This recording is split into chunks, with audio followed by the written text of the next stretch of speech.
My partner's running a little late today, as always, but when he gets here, we should be able to get the show started. I'm not sure where he's at, but he should be here soon. Alright, here he is right now. Hey, what's up, man? What's up? Alright, let's get started. Well, anyways, hey, how's your day been? It's alright, it's alright. It's nice outside, always makes up for the bad times. How about you? Yeah, it's been a good day. You know, we get to do our thing here and just talk about history, you know? Well, anyways, hello, Jason Powell's class. My name is Jamari, this is my partner, Kevin Lacer, and welcome to the Little History Channel. Today we will cover the Industrial Revolution and why it was important in history and for years to come. Hey, man, you need any coffee? Yeah, I'll take some coffee. Don't Alright. spill it though. Got any cream? Nah, no cream today. I swear those producers, Man, I'm firing them. they'll never do what we tell them to do. Well, even before there's a thing, the Industrial Revolution, there's a thing called the Pre-Industrial Revolution, which 97% of the people are farmers, which made it an agricultural society. What the farmers did is they created a solution and crop rotation, and it protects the soil every year. They let the soil follow, which means rest, and they don't plant anything on it, so they kind of keep it like moist and stuff. Fertilizer, what they did is they plant turnips on the soil, and it creates to make it better, and it used to fertilize. And they mix the soils with some other soils because some soils were better than the others, so you want to have like some fertile soil. They space the seeds out for equal amount of sunlight, so there's no competition for growth, so that means each gets its own little chance. And at the end, the seed drill, it lets begin and the crops grow higher. Well, next, the energy they used was windmill and horsepower. Horses were used for transportation. They also had a thing called the putting out system. The putting out system was a step-by-step system in which cloth was made from sheep. The first step was they had to bundle the wool into a blade, which was about 4 feet by 5 feet, and they would put it in a cube, which was about 250 pounds. The second step was they spun the wool into yarn using a spinning jenny. Spinning jenny was a multi-spool spinning frame.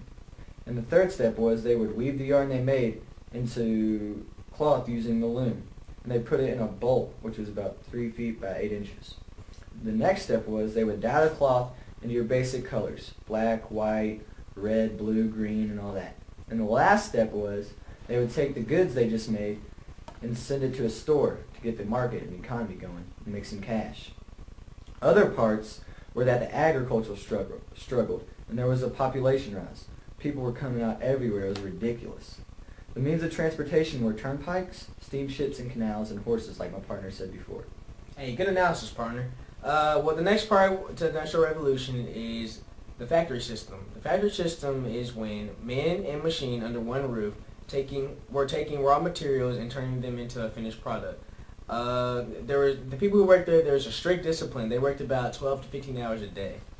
There were also children working in these factories because they were small enough to move around in the machines. The children started working around age 10 and worked 48 hours a week, which was a lot for a 10-year-old. It could wear you out.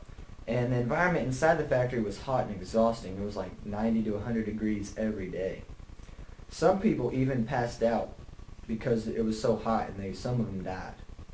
The heat also caused some workers to move slower. And if they move slower, it's harder to get to the machines. And if the machines don't work, then the factory's not running.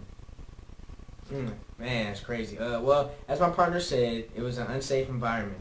Workers were not given any protective gear like gloves, shoes, or helmets, or anything like that. Sometimes people's fingers and toes were cut off because they got caught in the machine. The people were basically being overworked and not getting no pay at all. Man, it was rough. Yeah, it was. There were many people who influenced this so-called revolution. Oh wait, don't forget about the infant mortality. Yeah, don't forget about that. There were also many people who influenced the so-called revolution. James Watt was the first person. He created the steam engine.